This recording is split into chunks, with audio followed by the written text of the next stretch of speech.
This meeting is being recorded. Whoa. Okay. So here's my latest interview. Today I'm going to talk to Peter Lawlor, AKA Polytunnel, who runs Moot tapes, and he's had a lot of releases on some great labels like Seventh Sign and his own labels and other ones. We'll talk to him about running Moot tapes as well and generally making music. Hello, welcome, Peter. Cheers. Thanks for having me, Daniel. Looking forward to it. Are you in Kilkenny at the moment? Yeah. So I'm in kind of my home house, like kind of my childhood house in Kilkenny. So when I moved back to Ireland from Glasgow, I kind of moved all my stuff back here. But I live most of the week up in Dublin. I work up in Dublin. Ah, right. Okay. So you go back on the weekends. A good bit, yeah. I try to get back as much as possible because like everything is down here, like all my records, all my synths, like everything. So I try to get back as much as I can. So you have a studio set up there at the moment.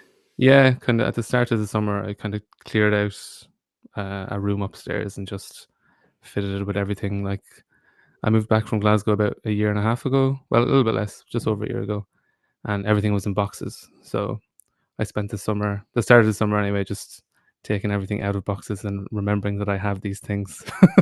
Man, I can relate. Like, absolutely. I'm like like just boxes everywhere right now. I'm like completely in that packing up everything mode, and Oh it's not yeah. fun. Oh, it's a nightmare. Like it's terrible. But It yeah. just has to be done. But then hopefully you get somewhere stable for some amount of time.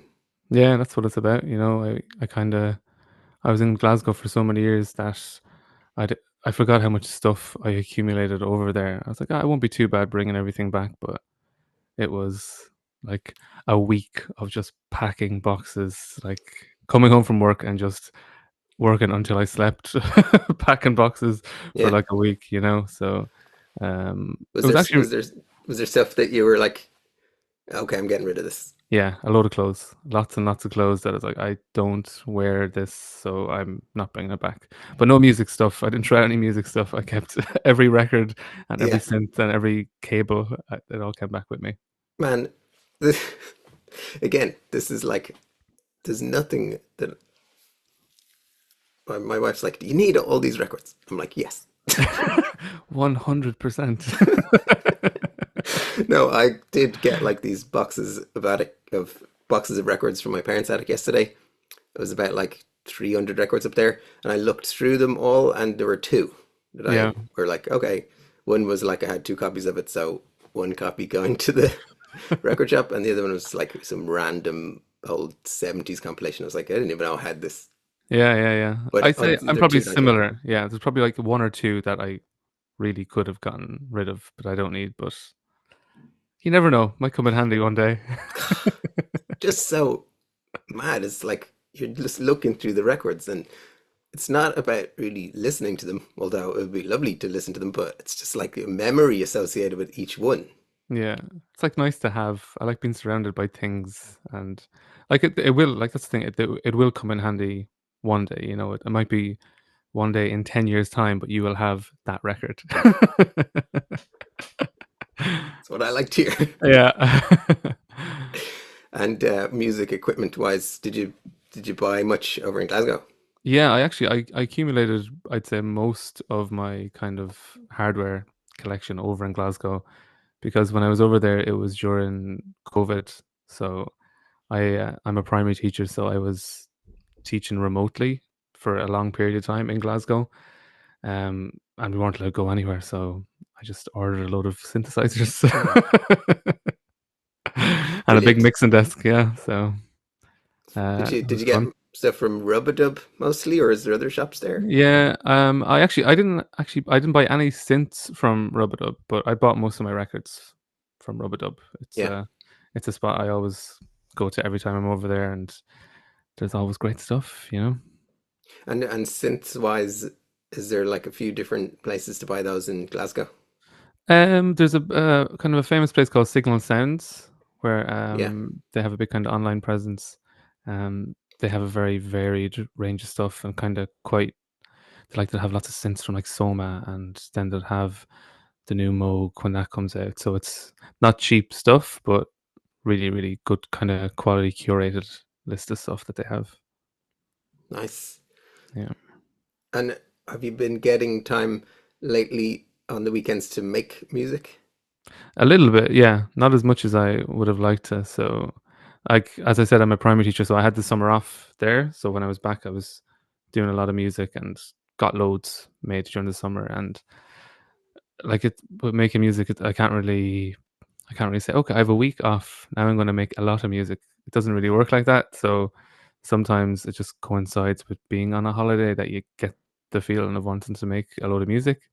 But I could go like a couple of months without really finishing a track, kind of getting maybe a few random ideas down. And then I could go a week genuinely where I get like 7 or 8 tracks completely finished. And that's kind of how it's always worked for me. I don't tend to force it because I don't think it gets good results. Yeah. Yeah. What would your workflow be like in terms of track start to finish? Do you do like hardware jams recorded and then do post production to finish it and mix it and all that kind of thing? Yeah, it changes. It depends on where I am at the time, really. Like so, like if I'm up in Dublin where I don't really have any of my synths with me, I'll um I'll try to kind of get a few ideas done, um on the laptop mostly, and then after that I'll kind of bring them down to Kilkenny and then mix them, I suppose, in the box down in Kilkenny. But when I'm down in Kilkenny with my synths, I tend to um, do jams, kind of long jams, and I wouldn't have everything connected up to the laptop at that stage.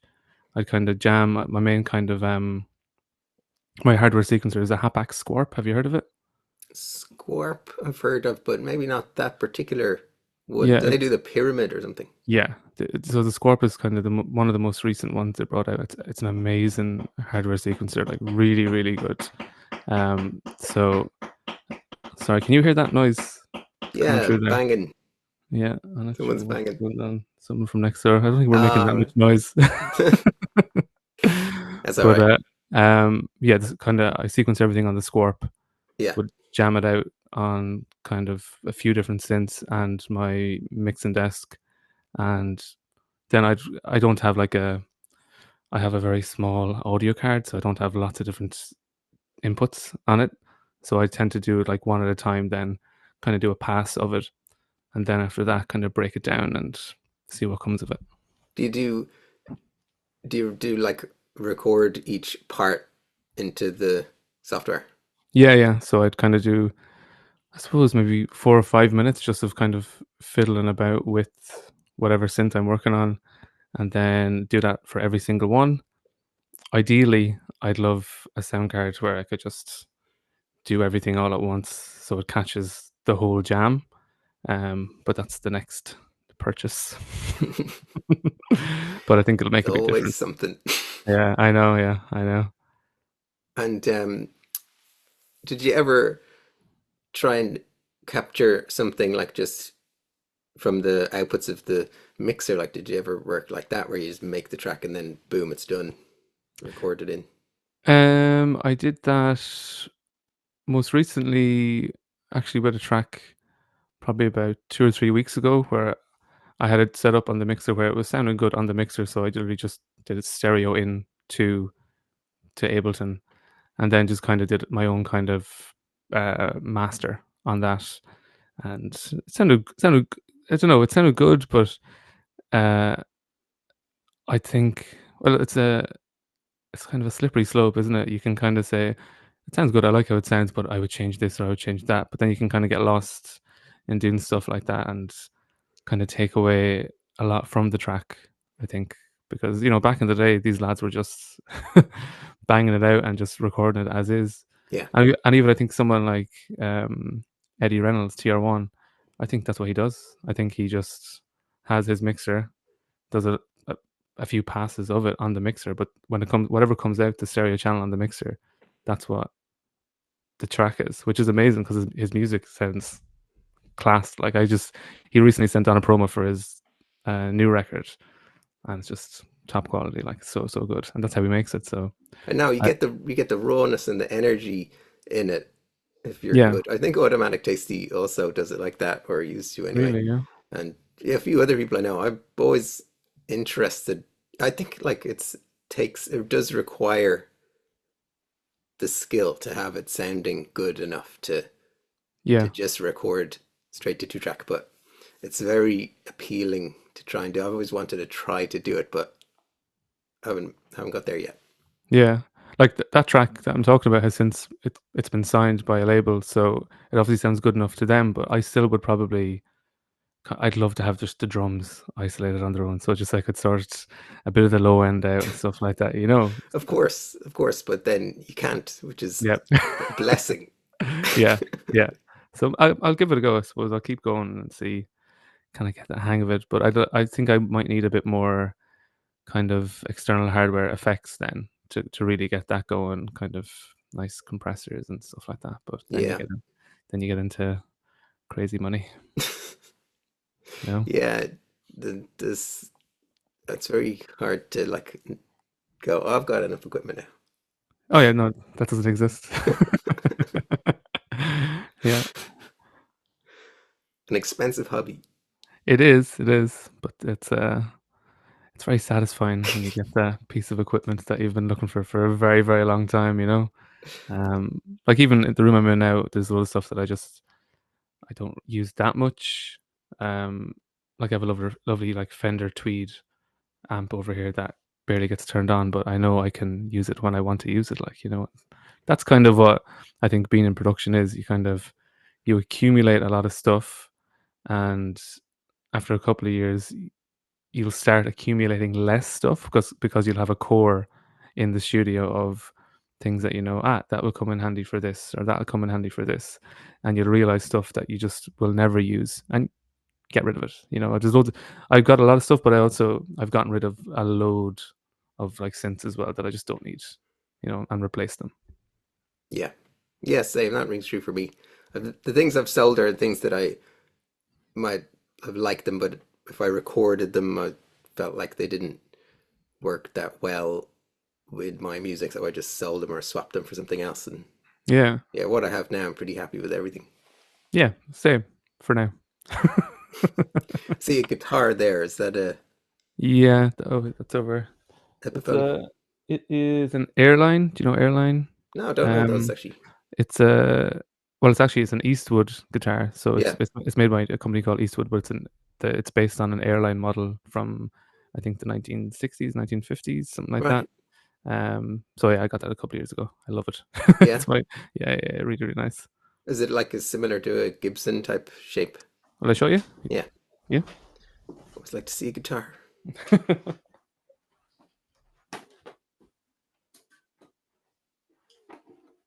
Oh wow, very nice. Yeah. So it's that's kind of three-way switch for the pickups, Class. and it has Bigsby, good old Bigsby. Right. Yeah, it's lovely. I have a theme for guitars. I have this bass as well, which is also sunburst from the 60s or 70s. The electrics are fucked in this stuff. Yeah, it's great to have a bass. I don't have a bass at the moment. I'd love to have a bass. Find like playing a bass line on a bass really gives you the better notes for a bass line than 100%. any other way. Yeah, I started doing it that way recently as well. And like my first instrument is the guitar. So I feel a lot more comfortable playing the guitar than any other instrument. So, and the bass is just, you can get get a groove going a lot quicker. And even if you just have like a kind of a basic level of theory, you, three notes on the bass guitar, few few spaces, few rests, and you you know you're good to go. Big time. Yeah. So when did you start playing guitar? What age were you? I'd say it was about 10 or 11. Yeah. Myself and my friend Neil Quigley, who's actually released loads on Moot tapes over the years. We started learning guitar together used to go out every Tuesday out to Bagnallstown in County Carlow and learn guitar. And our guitar teacher was like he absolutely loved like shred guitar. That was his thing, and he could fucking shred. Yeah. He was, yeah, he was a ridiculous guitarist, like unbelievable. But just like awful music, like really, really unlistenable stuff. It's just all about how fast you can play. Exactly. Yeah. Listen to all these notes at the same time. But in fairness, I do think he was a good teacher because he kind of got our technique to a certain level where we could do what we needed to do with the guitar, and I Yeah. think our tastes in music kind of diverted from his tastes, but it definitely served us well, I think. Yeah, that's great. I was for a while. This was like more recently, like 2015 to 2019. I'd never really learned any metal. I was always like into jazz, and then as a guitar player, and then Mm, I started studying with a metal teacher for those 4 years. For that exact reason, the metal players have like if you're gonna try and play at those speeds, your technique has to be right. yeah, And yeah, they're totally. more like on the line of classical players, the way they Mm, think about technique. Everything has, everything, the way you hold the pick, where you hold it, you know, it's just a way higher level of detail with technique. Whereas well, in all my jazz lessons in all my life, no teacher ever even mentioned technique. They're just like all about what notes you play and what scales and chords and just like, yeah, yeah, do whatever you want. yeah. I wish I had a bit of that as well when I was younger, but it was more, he was just like he was obsessed with like Joe Satriani and Steve Vai, Yngwie Malmsteen, like all that stuff. Yeah, yeah, those were Yeah, the guys, the yeah, metal guys I was studying with. yeah, But those metal guys, like when they're like all about playing 1,000 notes a minute, and like they start playing that speed, it's like there's no groove at all. You can't like even no, tell if they're playing the notes or not so fast. yeah, exactly, yeah. But it looks cool.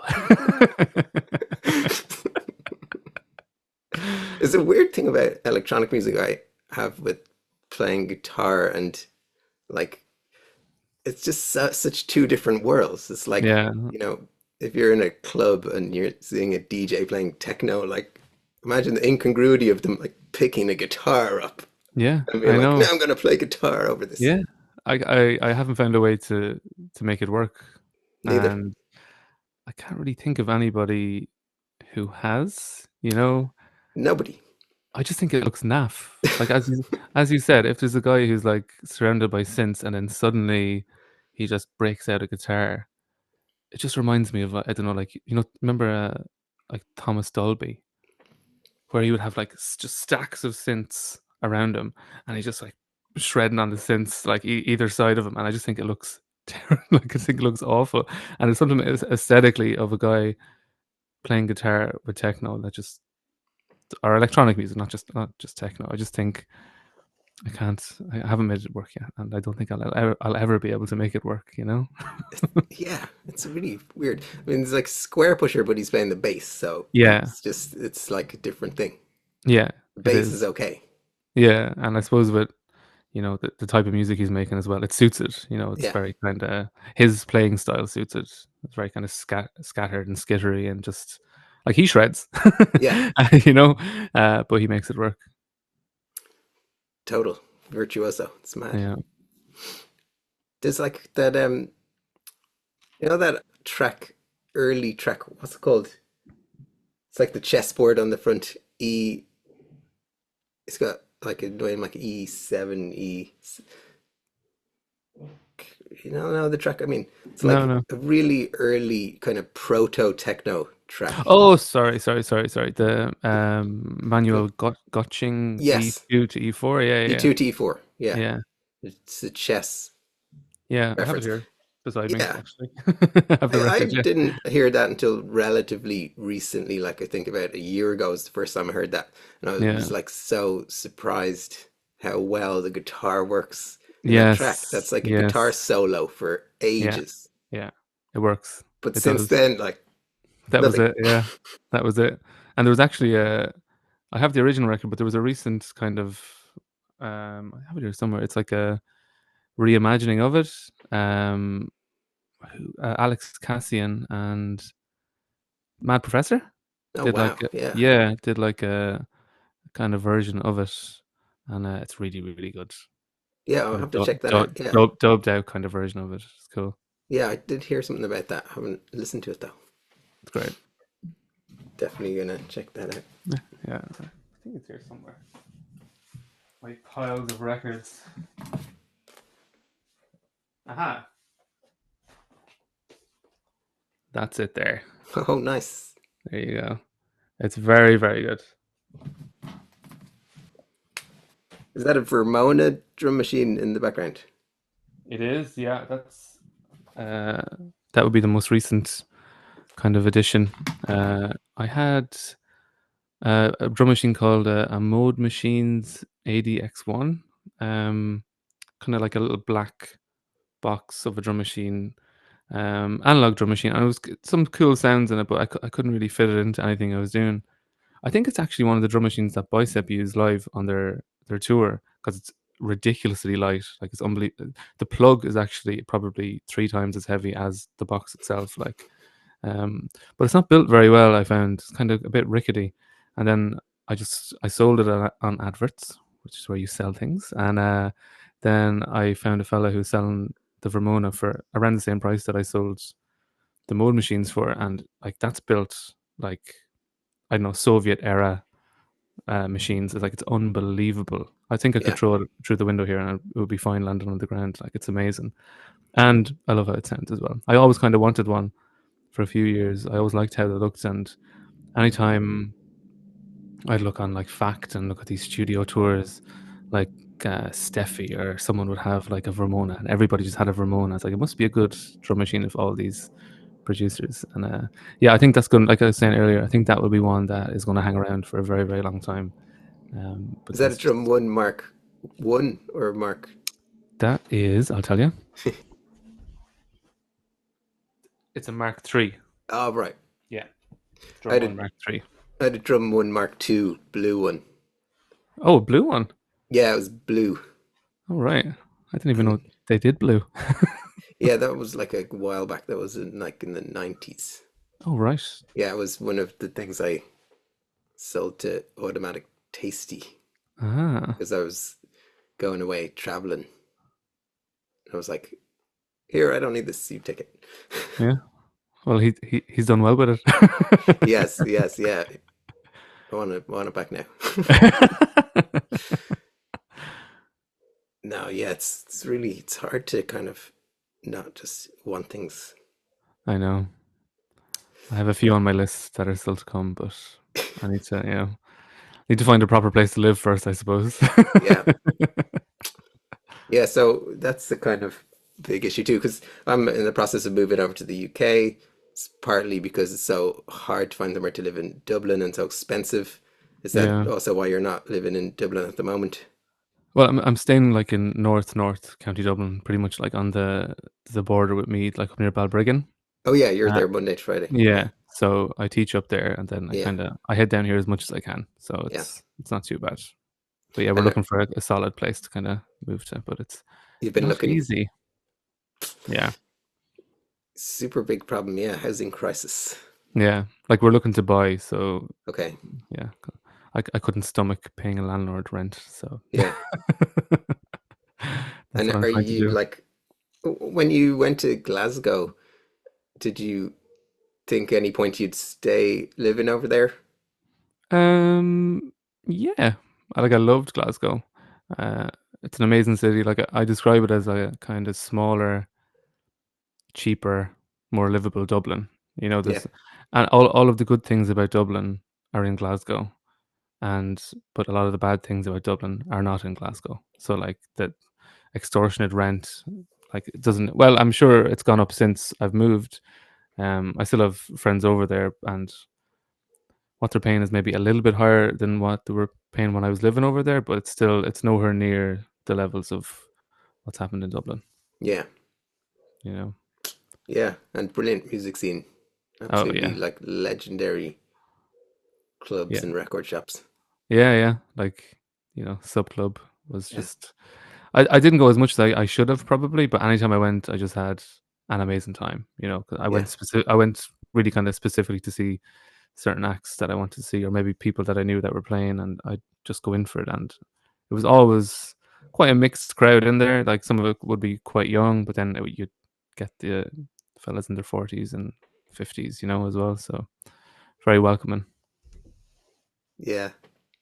Go now. Yeah, I don't go out in Dublin much at all, but a couple of times a year probably. And like back when the Twisted Pepper was where Yeah, there was like good things on, I'd be like going, I'm 20 years older and everyone else here. It's like, I know. Yeah, but I loved the Twist Pepper back in the day. It was amazing. yeah, it And was a great venue. I don't think I've actually gone out in Dublin on a club night since I've been back in Ireland. I don't think so. Like it's mostly kind of live gigs I go to now. Yeah. Um, I was in Galway during the summer at a club night. That was about the last time I went to a club night. So Was that uh, Deep Sea Dweller or yeah, yeah, yeah, it's really good. I was playing yeah, that night, and it class? was during the Galway Arts Festival kind of lineup that was there, so it was fun. Yeah. Was that the one AmeriCord played on? No, who else was playing? It was myself, and then Prun and Jimmy were playing before and after me. Yeah. And then upstairs, oh, who was upstairs? There was a really good DJ upstairs, over from the UK. I'm drawing a blank on it now. But in the main room, Mark McCabe Mark of McCabe. Maniac 2000. All right. So I could hear that booming through as I was playing. Cool. Galway's a good town for Yeah, having fun. it was great. It's my first time there in a couple of years, so I had a great time, and the lads are great. That night, the Deep Sea Dweller night, is brilliant. I think they had Kerry there doing a electro set last week, Yeah. and they have I think they have a year party coming up soon as well in November. So lots of good stuff happening in Galway. Yeah.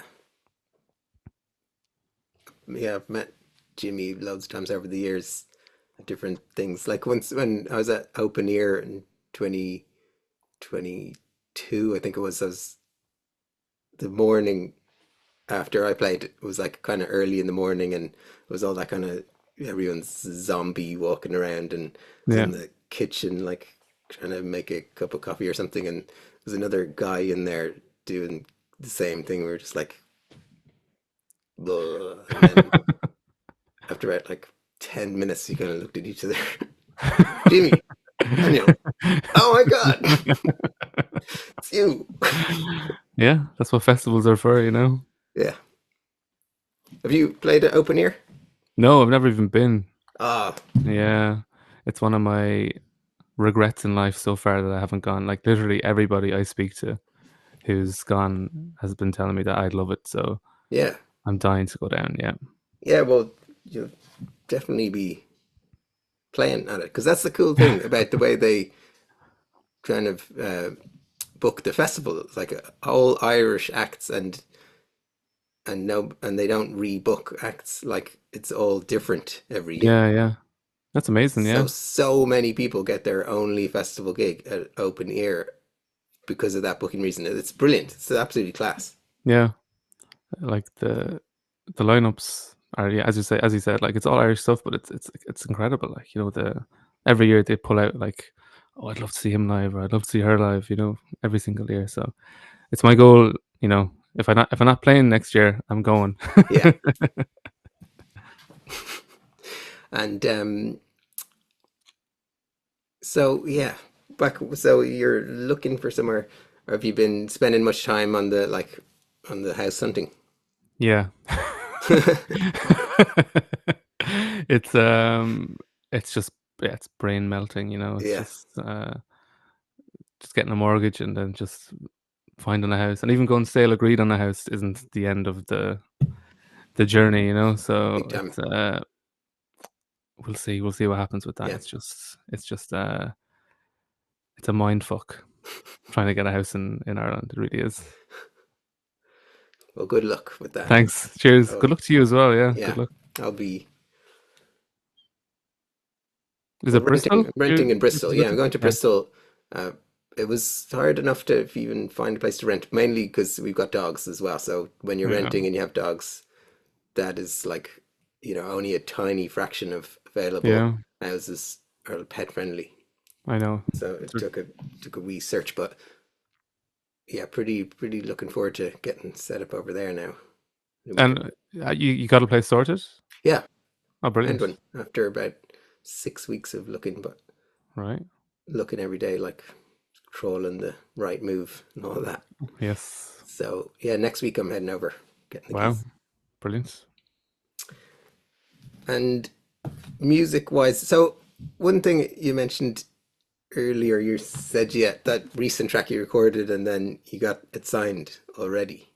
Yeah. Is that like a common occurrence that you finish a track and then send it off and someone's like, I'll put this out? Um, it's been more common in recent years as opposed to like early years of making music. Like, and by early years I mean like the first 6 or 7 years of making music. I was sending off so many tracks, and like looking back on it now, I shouldn't have been sending any of those tracks for any fucking label to hear. Like, but it's just at the time you're, I suppose, younger and you're excited to, because it was a really new thing for me to kind of make electronic music. I came from a more kind of band background, playing music in bands, and then I discovered electronic music, and I got really excited that I could just do everything on my own. There was no kind of no one holding you back.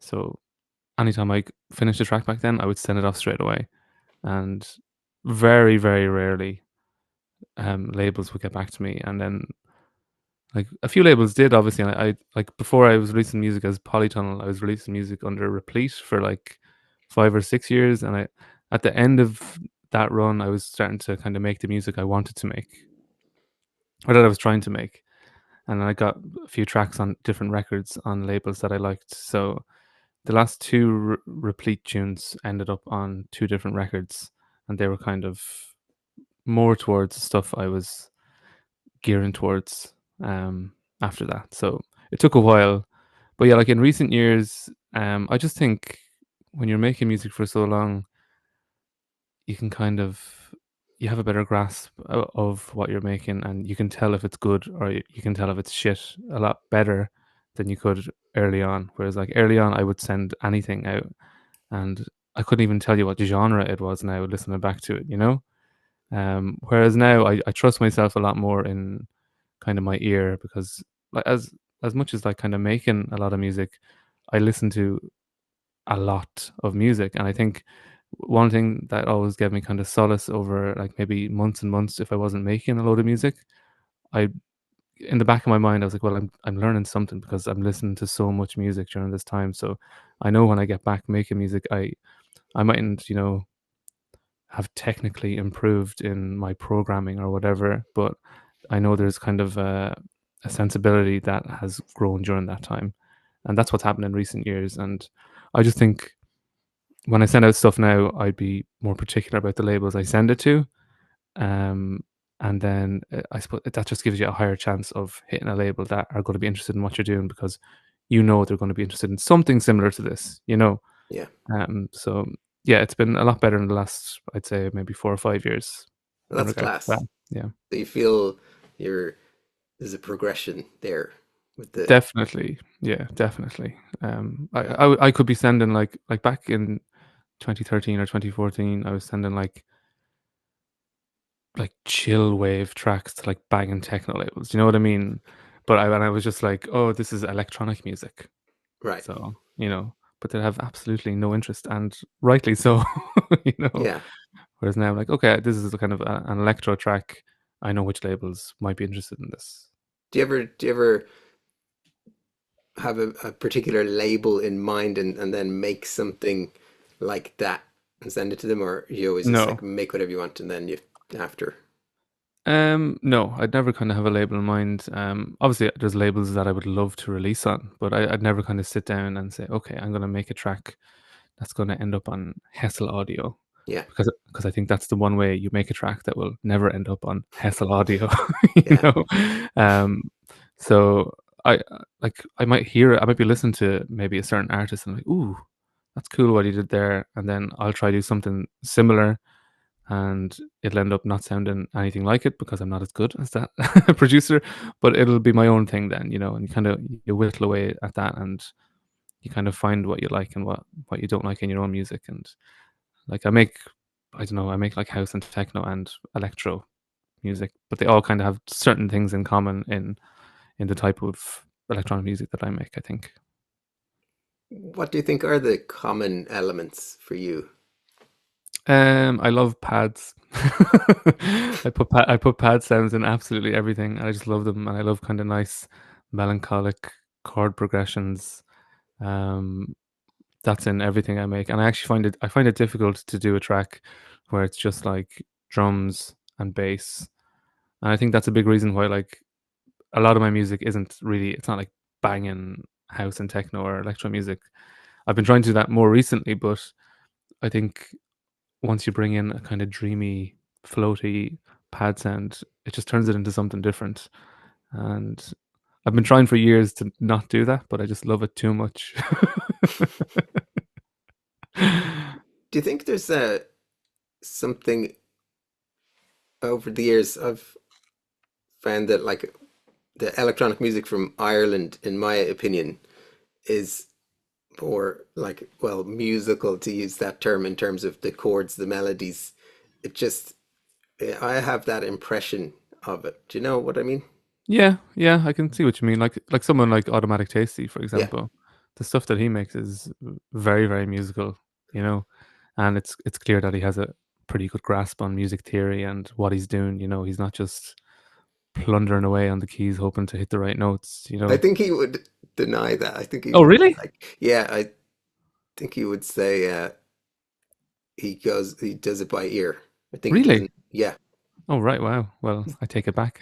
but he does play guitar to a really high level. Again, Yeah, just yeah, I've plays, seen him. Yeah, yeah, but it's that's why. all That's why on I the, assumed. I assumed he kind of had a kind of musical theory background because I've seen him play guitar and he's like incredible. yeah, Yeah. yeah, it's pretty rare, I think, but he just plays by ear. He doesn't know what he's doing.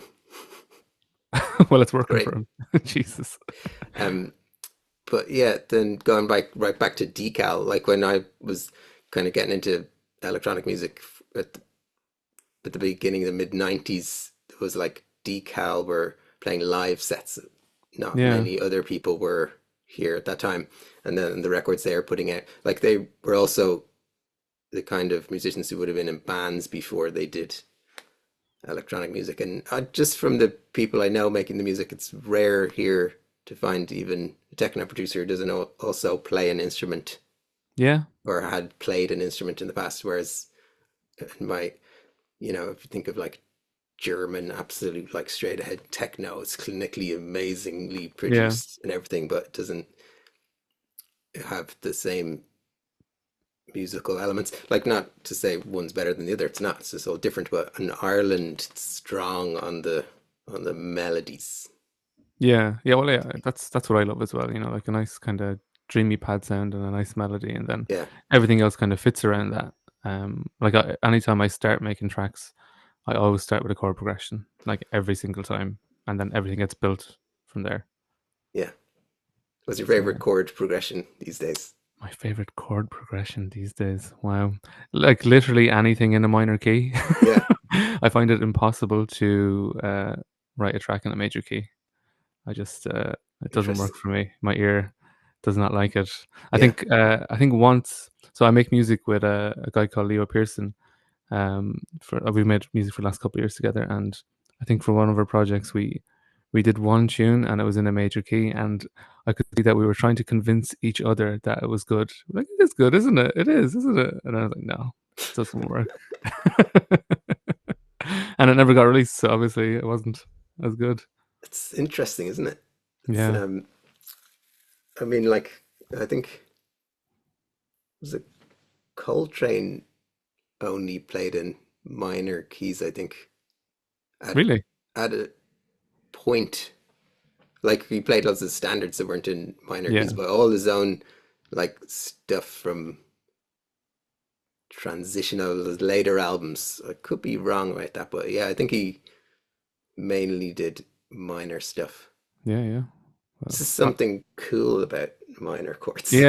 yeah. It is just it's like a minor seventh is one of the loveliest chords you could ever hear. Yeah, You know, and yeah, there's just something about it. Just sounds too happy. Major keys just sound too kind of upbeat and too happy. And yeah. I'm miserable, Daniel, so I need minor keys. Oh yeah, Russian folk music's all minor. It's like dark Yeah, and miserable up there. all the good stuff. It's minor Yeah, keys, exactly. and when you're like making a chord, how would you put in extensions like, you know, how many notes would you put into a chord? It's a real music theory question. Um, I'd never really put in more than four, Yeah, to be honest. I'd kind of have maybe kind of one for like kind of a low kind of bass note of it, and then I'd always do, yeah, just kind of your normal triad, like 1 3 5, or I'll take out like the three and put in a sus, note for it. Just always three on the right hand, pretty much. okay. Yeah, Interesting. Keeping it simple enough, but still yeah, there's room for complexity within it. yeah. Because I used to kind of try and overcomplicate things, and I would have these massive chords that would just take up way too much room in the mix, and Yeah, uh, I find if you have kind of with most of my pad sounds, they would be kind of high in the mix anyway. yeah, But if you have kind of, let's say you had like six notes going across both hands, I just think it takes up a bit too much room. Whereas you can kind of get the bass line going a bit more if you kind of have the chord a little bit further away. yeah. Interesting. I'll try that. Yeah, I just like have way too many notes in my chords. Well, All of them, 12. I think that's probably a case of you've like a jazz background and probably kind of quite theory heavy on kind of. I mean, jazz chords are and jazz chord progressions are bonkers. So I assume if that's kind of second nature to you, you're more likely to put it in your own music. Yeah, yeah. It's like the sound of those rich chords, like what Herbie Hancock would play. They're so, it's such a rich, interesting sound. It's like when you hear it, you're like, what is that? Oh, what are all those notes? But it is Yeah, hard to make that work in with beats, like for that reason, because if you're playing on a piano and you just have a drummer and bass player, there's a lot more space. yeah, Just play a exactly. chord and just let it float out there. But if you've got like a lot of bass and beats going on, it's the space isn't there. Yeah, exactly. Yeah. No balancing. But coming back to the listening, tell me about your listening to music. You said you listen really widely, and I go through phases as well. I do really enjoy to like listen to new things. Do you find you're like listening to a lot of things once and just trying to listen to a lot of things, but you only listen to them once or twice, or do you come back to some things more? Well, yeah, I think that's the problem a lot of people have now where like I have on my phone I have Apple Music and I love the way it's set up where it kind of has your library right there of stuff you've listened to and but yeah, you're right. Like anytime because a new release will pop up and I'll just add that in, I'll add that in and then I'll listen to it at my own time and but there's just so much new stuff every single week that it's hard to go back and listen. Whereas like even just 10 years ago, you could really get like deep into a record, like and just listen to that non-stop for like months. Whereas now you would get more kind of people just listening to maybe tracks. I wouldn't say a lot of people like more casual listeners are not going to sit down and listen to a whole album, no matter what it is, really. They'd barely listen to a full track, I think. So um, I do try and listen to a load of music, but it gets frustrating when I can't spend enough time with certain music because I just get distracted by the new shiny thing that's been released, and it's kind of I mean that's the reason why I still buy loads of records and that's a way to kind of more mindfully listen to music. But I'd say 90% of my music listening is done from my phone. Yeah, Apple Music on my phone is 90% of it, and it's just there's too much. Unfortunately, there's too many people making music and releasing yeah, music. yeah. It's an Um, avalanche. It's a crazy like, how do you feel about like adding to the pile? You know, you're like making more of it and sending it out there, and like the question why is just like Yeah, right there constantly. I know. Like with the kind of the polytunnel stuff that I do, I made a decision where um I'm not going to release music just digitally. So all the polytunnel stuff that's been released has been put out on record. Um, but that just means it takes ages to release any music, you know. And um, if a label, like, now I know it's extremely expensive putting out records, so if labels can't do it, I obviously completely understand that. And it's like, even for the two small little labels that I run, it's hardship putting out records because there's zero profit involved. But I just wanted something for myself as an artist if I'm releasing music, that, because there was times when I was making music under Replete where there was one, I remember there's one release where I was waiting for like 2 years for like a track to be released on a digital compilation, and it was just, the compilation turned out to be like 30 tracks or something like that, and then it was just forgotten about. And I just find there's a lot more staying power if you're releasing your music on records. But again, I understand all the labels that can't do it because it's insanely expensive. Yeah, yeah. Well, putting out, yeah, I think it's my first record that I've kind of organized it all myself. Yeah. It's my album that's coming out in November. I'm doing a run of 100 records, Mm. and yeah, it's incredibly expensive, Yeah. Yeah. Yeah. but worth doing it for the big projects. Definitely. Yeah. Absolutely. You run two labels. You said Moot Tapes is one, and what's the Yeah. other one? It's called Made Magnetic. Okay, It's a label I run with Leo Pearson, who's the guy right. I make music with. We started that like 2 years ago. We released like the Acid series that we're doing, all Acid everything. Yeah, We had, Tom Gilbert. Gilbert. Yeah, Yeah, he released on that label. So it's kind of the less serious version of Moot Tapes. Moot Tapes is more serious music, yeah. whereas Made Magnetics is just a bit fun, kind of dance music. And Cool. yeah, yeah, With the last, is it always four different artists on yeah. those So releases? we've done for the All Acid Everything ones. Yeah, so we've done Yeah, two All Acid Everything releases, and yeah, it's four artists on that. And then we've done kind of, we did a Polytunnel release with Denim Audio and other remixers like Jelly Pelt and Light. Eamon Ivory did a remix for that as well. And then just mostly stuff for myself and Leo. So it's yeah, kind of a label that releases a lot of myself and Leo's music, and then we try and do the odd release with other artists as well. So it's yeah. very laid back. Do you find that it's easier from distribution and like sales having four artists, those kind of split records with four artists, or I don't know, like it's you can, there's no kind of one rule, I don't think. Like, from doing the Moot Tape stuff, you think, oh, this is gonna sell loads. Loads of people are gonna buy this, and like 6 people buy it, and then you're like, oh, nobody's gonna buy this like field recording of like a chicken. Like, it's like, oh no, a shit ton of people have bought this. So you never know. But I can see why people would think, oh, if I have 4 artists on a compilation, we're going to get the fan bases for those 4 artists. So theoretically, it should sell more, but it's not always the case. right? Definitely not. Yeah. Interesting. Yeah, I was looking at the Mood Tapes Bandcamp page earlier, and it's a really, really good wide array of different artists and things, and it's like all over the place musically, a lot of different things. Yeah. Really, Yeah. really interesting. Must be good to like look back and see all the different releases. Yeah. Yeah. No, it's great. Like, it's Moot Tapes is really, really fun. Like, it's myself and Steve Morton run it.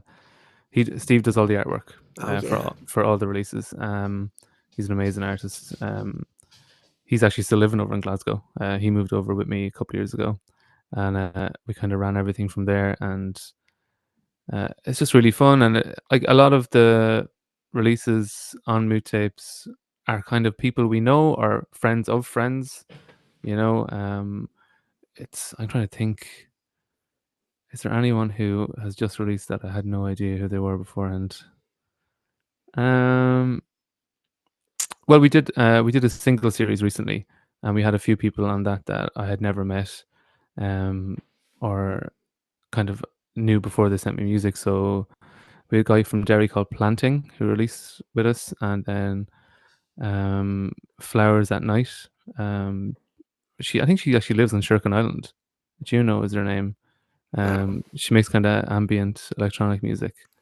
Um, class. so she sent on, and I wasn't really aware of her stuff or his stuff before either. Planting's work. So they're the only two that I kind of had zero connection with Yeah. before. Like people like, I suppose people like Dunk, who's on the most recent one. He released on the label before. He was part of the Signs of Life series, um, with myself, and then yeah, all kind of friends of friends. A lot of it very Cork based as well, actually, randomly, but Hmm. friends of friends. Like, how did the dunk release come about? Did you approach him and say, "Have you got anything to release?" I think um, I'm trying to remember because he sent on a load. He sent on the full release as one, so he sent on 5 tracks, and it was from a project that he did. That ended up as being part of a short film that was shown in Berlin, I think. And this was the music that he made for it. And he had sent on the 5 tracks, but we weren't releasing at the time. We weren't doing kind of solo releases at the time. We were doing our Signs of Life series. We were kind of in the middle of that, which was split 7 inch, where we had one artist on one side and another on the other. Um, so I said to him we could do maybe take one of the tracks for, I think it was the last Signs of Life series. I was on one side and he was on the other, and then just to do an EP made out of the rest of the tracks. So there was 4 tracks left over, and he was up for that. And it took a while to get going, just because of, you know, life.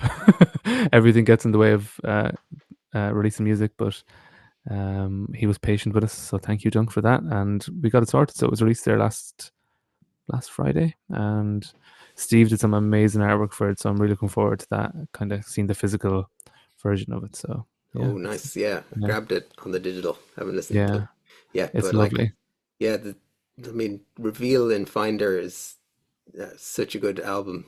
Dunk's album. Yes, yeah, yeah, I mean, just absolutely one of the few things that I've listened to multiple times. Like, it's so rare that I hear something and I don't just go to the next thing and the next thing and the next thing because of the avalanche of yeah, new stuff. But Reveal and Finder, that was like just had to be listened to multiple yeah, times. yeah. I'll No, keep like going back to it. I need to remind myself like how lucky I am to get to release music by someone like Dunk, you know, because he comes across as such like a kind of humble, unassuming fella, and that's exactly what he is. But his music is absolutely incredible. And like I remember years ago, hearing about Sunken Foal. I was like, oh, there's an Irish guy who released on Planet Moo. Oh my God, this is amazing.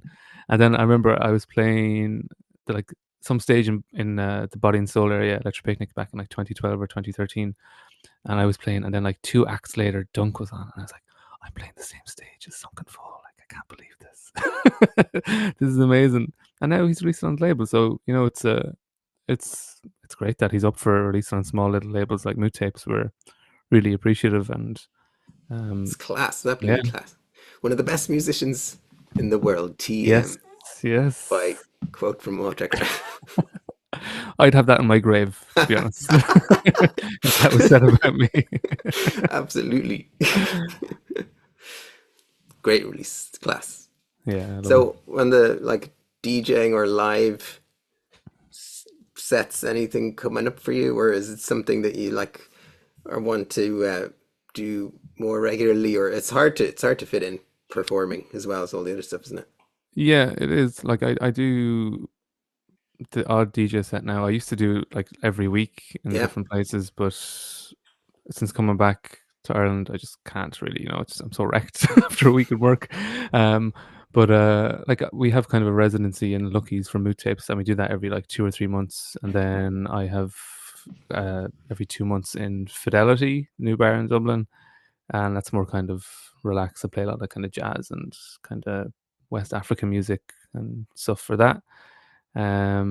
With the kind of live stuff, I'd like to do a lot more kind of live polytonal stuff, but I just haven't had the time to put a proper full-on set together. Like the project that myself and Leo do, we do a project called Monosource. We used to have a project under a different name a few years ago, but we kind of decided that's going to be kind of all hardware live, and we have a set done for that essentially, and we have an album written, so we just need to record the album, and maybe like next summer I'd say would be a good kind of year to get that off the ground. We have a few plans for the new year of different ways of presenting the live performance, so we're thinking about some surround sound stuff, so we'll see how that goes.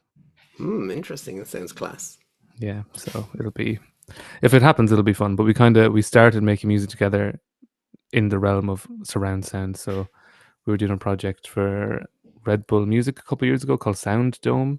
It was at Electric Picnic in 2016, and essentially it was this kind of geodesic dome that had like 48 speakers and 8 channels, and we were asked to just compose music that would be kind of played on loop for the weekend at Electric Picnic, and kind of working how it would working out how it would work in the geodesic dome. So we had Leo and a friend of ours, Beansy, was working on the technical aspect of it, you know. So that's kind of how I started making music with Leo, and I think we'd like to try and go back and do something similar for the new project we're doing.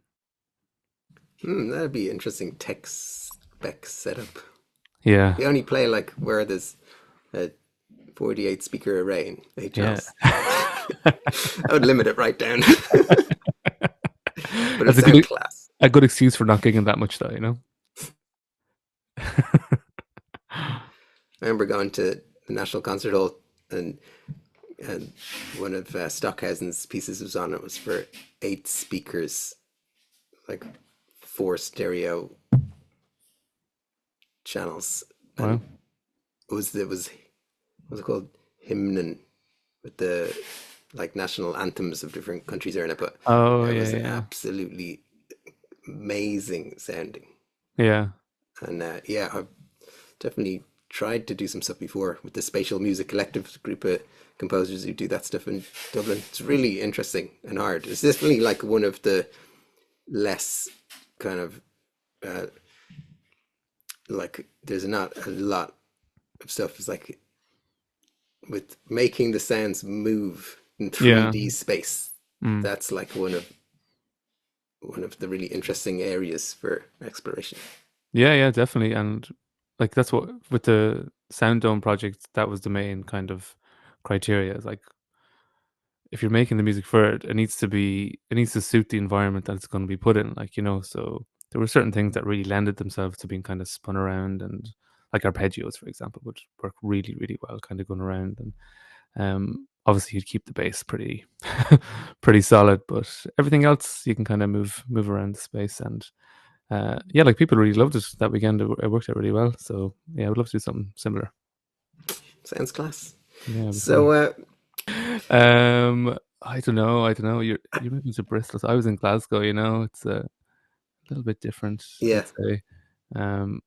But I just think it's going to be, you know, like I think the quality of life I just speaking for Glasgow personally, the quality of life in Glasgow was just a lot better. Even if I was like maybe earning less money than I'm earning over here, it's just the paying rent and just kind of going out to different spots. It was just cheaper overall. So I don't know if it's still like that, but it was at the time anyway. Yeah, I think cost of living is less over in Bristol than in Dublin, but it's what you get for what you're paying. You know, it's like the culture. Yeah. For if you're into electronic jazz, there's not that much going on in Dublin. Yeah, that's true. But there's tons of stuff on, and tons of stuff going on in Bristol, the labels and the record shops, and it's like just tons of music. Yeah, like it's a spot on my list to visit. It's one spot I really wanted to kind of get over to and just have a wander around. Like Tom is from Bristol, isn't he? Yeah. Tom Gilbert. Yeah. I met up with him there last summer. Yeah, so when he came up to Glasgow, he was playing in Sub Club, and I met up with him and Owen. Oh yeah. And just lovely lads, and I think they both live there. So no, if it's good enough for them, I'd say you're gonna have a good time, Daniel. Yes, definitely. Yeah, come by. Yeah. give me a shout when you're coming through. Absolutely. Yeah, I know. I'd love to. Be great. Thanks so much for the chat. No worries. Had loads of fun.